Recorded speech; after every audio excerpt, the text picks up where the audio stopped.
بسم الله الرحمن الرحيم الحمد لله العزيز الغفار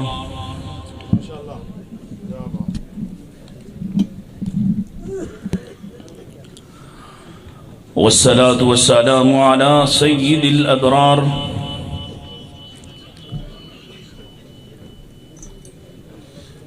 اللهم صل على محمد وعلى آل محمد كما صليت على إبراهيم وعلى آل إبراهيم إنك حميد مجيد اللهم بارك على محمد وعلى آل محمد كما باركت على إبراهيم وعلى آل إبراهيم إنك حميد مجيد أعوذ بالله السميع العليم من الشيطان الرجيم بسم الله الرحمن الرحيم قل لله الشفاعة جميعا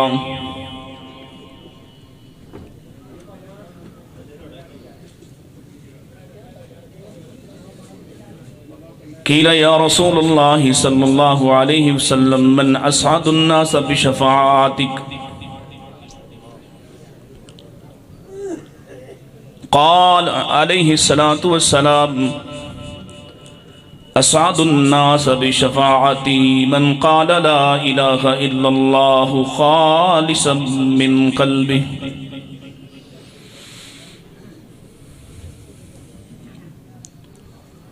حمد و ثنا درود السلام کے بعد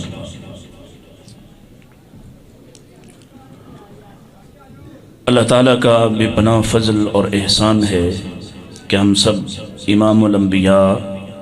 صلی اللہ علیہ وسلم کانفرنس میں جمع ہیں۔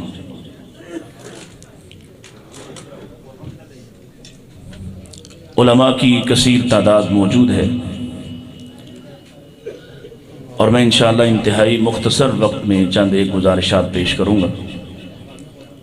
آپ سے درخواست ہے، نہ صرف میرا بلکہ تمام علماء کرام کا یہ حق ہے کہ آپ انتہائی انہماک سے، توجہ سے، محبت سے ان کی بات کو سنیں۔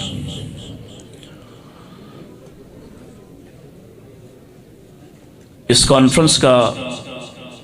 عنوان امام الانبیاء علیہ السلام کانفرنس ہے۔ مجھ سے قبل حضرت شاہ صاحب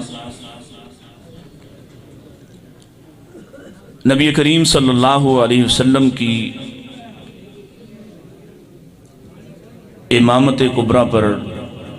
اپنے دلائل پیش کر رہے تھے۔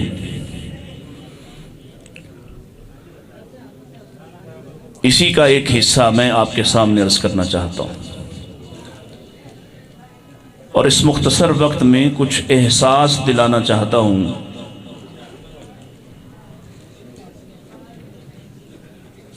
کہ نبی کریم صلی اللہ علیہ وسلم کی محبت کا تقاضا یہ ہے کہ ہم آپ کی عظمت، رفعت، شان صرف زبانی طور پر اس کا اقرار نہ کریں، بلکہ حقیقی طور پر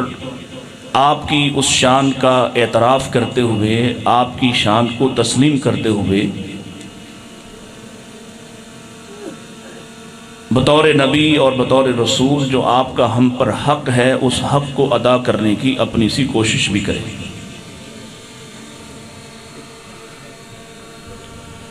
اگر صرف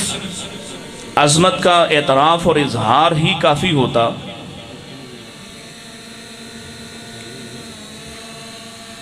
تو شاید کفار مکہ کو بھی کوئی اعتراض نہ تھا آپ کی عظمت اور آپ کی شان کو تسلیم کرنے میں۔ اگر اطاعت کے سان پر گزرنا نہ ہوتا، اگر آپ کی بطور نبی اطاعت نہ کرنا ہوتی اور آپ کے لائے ہوئے عقائد کو تسلیم نہ کرنا ہوتا اور صرف شان بیان کرنا ہوتا اور شان سننا اور اس کا اعتراف کرنا ہوتا، تو شاید نہ کل کے کسی کافر کو کوئی مسئلہ تھا، نہ آج کے کسی کافر کو کوئی مسئلہ ہے۔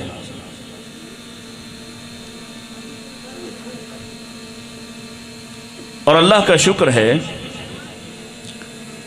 اصحاب رسول سے لے کر آج تک اس سلسلے سے آپ جڑے ہوئے ہیں، مسلک حقہ، مسلک اہل حدیث، کتاب و سنت کے ترجمان بن کر۔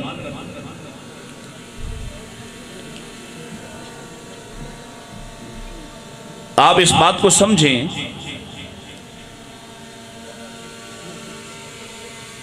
کہ ہم کون لوگ ہیں، ہمارا تعارف کیا ہے، ہمارا دعویٰ کیا ہے۔ ہم آج بھی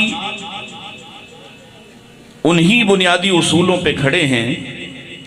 جن پہ کل اصحاب رسول کھڑے تھے۔ ہمارا دعویٰ ہے اور اس دعویٰ پر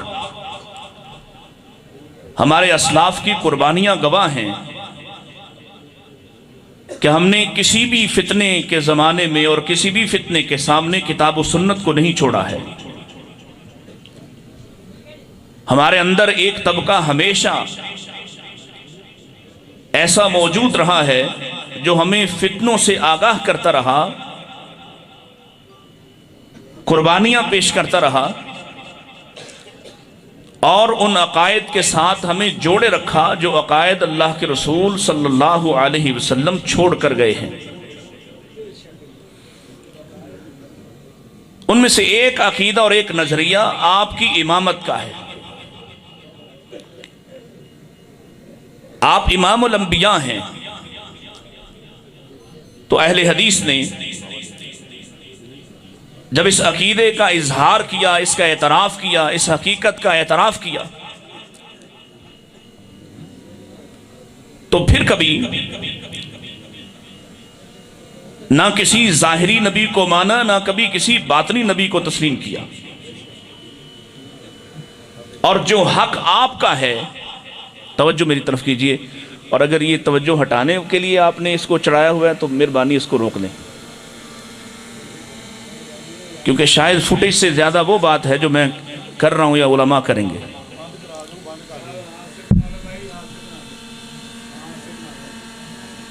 ہو گیا مکمل، چلیں تھوڑی دیر کے لیے پلیز، یہ 15-20 منٹ بس روک دیں، اس کے بعد آپ کی مرضی ہے۔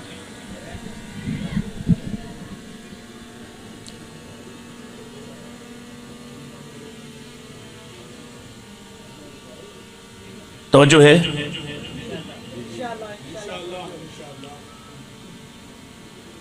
جو حق اللہ کے رسول صلی اللہ علیہ وسلم کا ہے،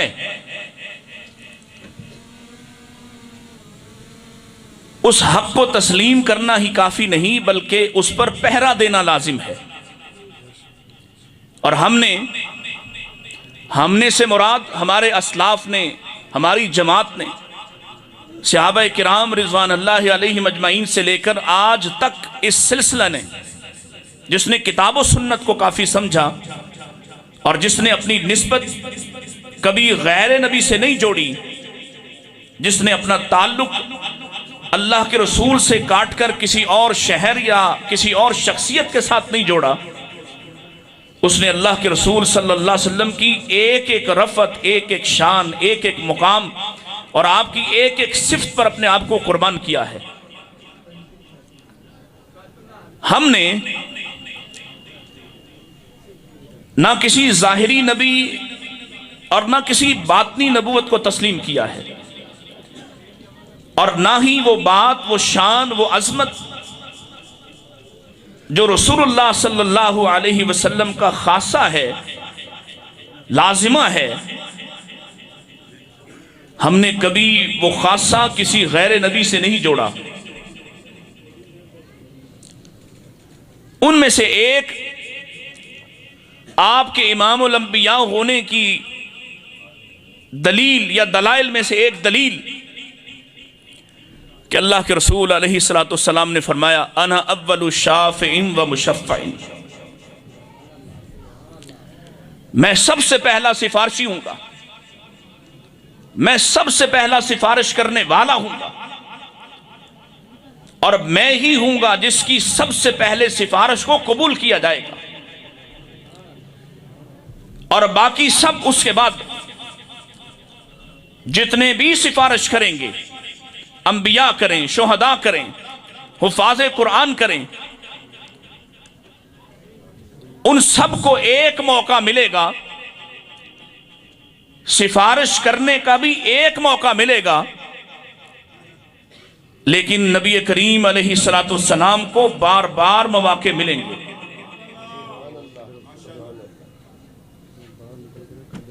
یہاں آپ جانتے ہیں لوگوں نے اپنے اپنے سفارشی بنا رکھے ہیں، ان سفارشیوں کے ساتھ اپنی مرضی کے عقائد گھڑ رکھے ہیں۔ اللہ کا شکر، اس کا فضل، اس کی رحمت ہے، اہل حدیث کا ایک ادنا سا فرد بھی اللہ کے رسول علیہ الصلوۃ والسلام کا خاصہ جو سفارش ہے، اس جیسا تصور نظریہ کسی غیر نبی کے ساتھ نہیں جوڑتا ہے، کیونکہ جو خاصہ آپ کا ہے وہ اللہ نے کسی دوسرے کو عطا نہیں کیا ہے۔ اور پیارے نبی علیہ الصلوۃ والسلام نے ارشاد فرمایا، اپنے خصوصیات میں سے ایک خصوصیت، طویل حدیث ہے، اس کا ایک جز فرمایا مجھے دیگر انبیاء پر 5 یا دوسری روایت کے الفاظ میں مجھے 6 فضائل ایسے عطا کیے گئے جو مجھ سے پہلے کسی نبی کو نہیں ملے، اور ان میں سے ایک شرف اور فضل یہ ہے، اعطیت الشفاعہ، مجھے سفارش عطا کی گئی ہے، مجھے آپ ادھر ہی ہیں نا، حضرت قاری صاحب کا دیدار کریں اور بات میری سنیں، مجھے سفارش کا حق عطا کیا گیا ہے۔ اور لوگوں نے سمجھا کہ شاید یہ بڑی معمولی سی چیز ہے اور ہر کسی کو ہی مل جائے گی، اور ہر کسی کا سفارشی اس کے حق میں کھڑا ہو جائے گا، جس کا دل چاہے وعدہ کرے کہ میں تمہاری سفارش کروں گا، جس کا دل چاہے گا وہاں وہ بات اور کلام کرے گا، ہرگز نہیں۔ سورہ زمر، اللہ پیچھے ان کے سفارشیوں، ان کے جھوٹے خداؤں کا ذکر کرنے کے بعد کہتے ہیں قُلْ لِلَّهِ الشَّفَاعَةُ جَمِيعًا، اے میرے حبیب آپ اعلان کیجئے سفارش کا کلی اختیار صرف اور صرف اللہ کے پاس ہے، جس کو اللہ عطا کرے گا صرف وہ کلام کرے گا، اور وہاں حالت یہ ہوگی کسی کو اذن ملے گا تب بولے گا، اور کسی کی ہمت نہ ہوگی کہ اللہ کے اذن کے بغیر لب کشائی کر سکے۔ من ذا الذی یشفع عندہ الا باذنہ، یہاں گلی محلے میں آپ نے دیکھا ہوگا لوگ سفارشیں بانٹتے پھرتے ہیں، لوگ وعدے لیتے پھرتے، وعدے دیتے پھرتے ہیں، میں تمہاری سفارش کروں گا، فلاں تمہاری سفارش کرے گا، فلاں پیر صاحب تمہاری سفارش کریں گے، غوث پاک تمہاری سفارش کریں گے۔ اللہ کی قسم ہے، اللہ کی اجازت کے بغیر کسی کو لب کھولنے کی اجازت بھی نہیں ہوگی۔ اور اس سمن میں پہلی حدیث امام الانبیاء صلی اللہ علیہ وسلم کے ارشاد گرامی صلی اللہ ربانی صاحب کے بارے میں میرا تصور یہ ہے کہ بڑے جوشیلے خطیب ہیں اور ان کے ساتھی اور ان کے چاہنے والے بھی ایسے ہی ہونے چاہیے. یہ اتنے بڑے بڑے علماء تشریف فرما ہے، میں تو ایک طالب علم ہوں، اس لیے جلدی جلدی مجھے انہوں نے کہا کہ نکل جائیں نیوے نیوے ہو کے کہ بات مشکل نہ ہو جائے، لیکن تھوڑا جذبہ اور جوش سے بیٹھیں. آپ امام الانبیاء کانفرنس سننے آئے ہیں، ہوش میں ہیں؟ امام الانبیاء صلی اللہ نہیں، ابھی تو بعد میں پتہ چلے گا، قاری صاحب بلوا لیتے ہیں ویسے. صلی اللہ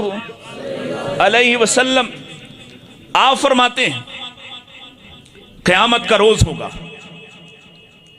میدان حشر ہے، مخلوق خدا میدان حشر میں بے حال کھڑی ہے، منتظر ہے، ہر کوئی پریشان ہے. لوگ مختلف انبیاء کے پاس جائیں گے. آپ نے وہ ساری حدیث سنی ہوئی ہے، اختصار کے پیش نظر آدم کے پاس جائیں گے، لوگ نوح کے پاس جائیں گے،